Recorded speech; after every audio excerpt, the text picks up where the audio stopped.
I'm here at Fort Blakeley State Park with interpretive ranger and reenactor Brian DesRochers.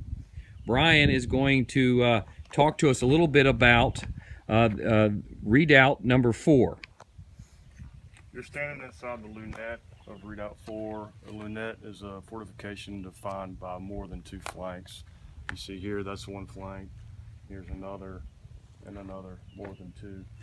The other side features a redan. The redan is defined by 2 flanks. It has 2 walls.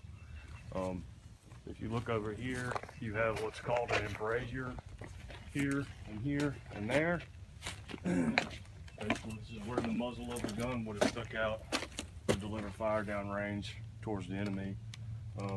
Who would have been the enemy across the way there? This particular embrasure is fronting the 15th Massachusetts Battery, which is roughly 600 yards to the front.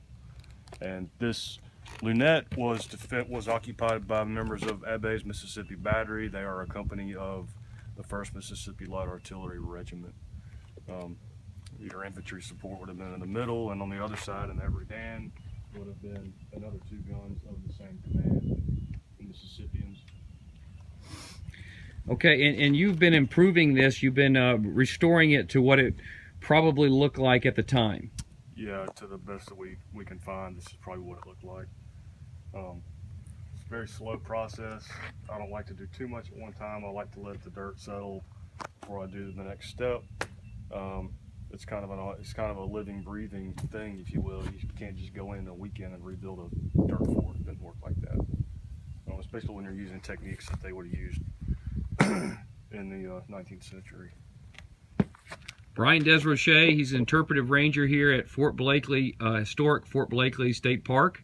There's a lot of great features to this park, and I encourage you all to come out and visit it for yourself.